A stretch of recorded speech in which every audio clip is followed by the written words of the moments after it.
plein cœur du centre-ville de Sharjah, Calligraphy Square s'articule autour d'une grande cour baignée de lumière. Cette ancienne maison traditionnelle émirati, autrefois propriété de la famille Al-Mitfa, a été restaurée pour devenir un centre dédié à l'art et à la calligraphie. Aujourd'hui, il accueille également la Biennale de Sharjah, où l'on peut découvrir le travail de 15 artistes. Dans cet espace où différentes pratiques artistiques se rencontrent, les œuvres textiles occupent une place particulière et créent un lien sensible entre matière et mémoire. Dans une première cour, l'artiste Ritu Satta, originaire du Bangladesh, présente Note, nœud en français, une installation qui met en lumière les multiples ruptures de l'histoire de l'Asie du Sud en remontant jusqu'au traité d'Allahabad de 1765. Cet accord a marqué un tournant décisif en transférant le contrôle de vastes territoires de l'Empire moghol à la couronne britannique et en posant ainsi les bases de la colonisation anglaise en Inde. Dans son installation, des cordes et des nœuds suspendus à une structure évoquant un échafaudage deviennent des témoins matériels de l'histoire.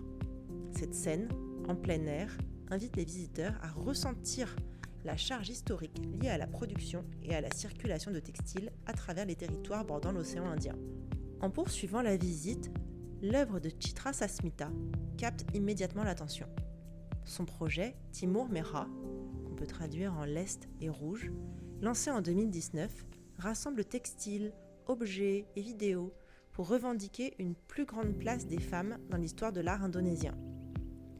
Dans le dernier chapitre de cette série, présenté ici, l'artiste suspend 3 cubes évoquant des cages tissées à partir de bandes de tissu brodées de motifs inspirés de la poésie balinaise, le calice de feu et le serpent. Ces symboles puissants résonnent avec les récits de résistance. À l'intérieur de l'installation, des vidéos mettent en scène une chanteuse racontant des fragments de la vie de la reine du royaume de Klunggung. Guerrière et stratège, elle a mené la résistance de son peuple contre les forces coloniales néerlandaises. Mais son rôle a été largement effacé des récits historiques officiels. Avec cette installation, Chitra Sasmita rappelle combien les femmes ont contribué à l'histoire et à la construction nationale, et que leur héritage a souvent été marginalisé. Un peu plus loin, on s'arrête ensuite devant WeMend, une installation du collectif Wu Manifesto, basé en Thaïlande. Ce projet invite les visiteurs et les communautés locales à coudre, broder, assembler et recycler des morceaux de tissu, transformant l'espace en un véritable lieu de rencontre et de création collective. Lancé en 2023 à Bangkok, WeMend a depuis voyagé à travers la Thaïlande, l'Inde, le Japon, l'Australie, l'Allemagne et le Royaume-Uni. À chaque étape, de nouvelles contributions viennent enrichir une œuvre textile en perpétuelle évolution, parfois assemblée pour former une structure évoquant un abri.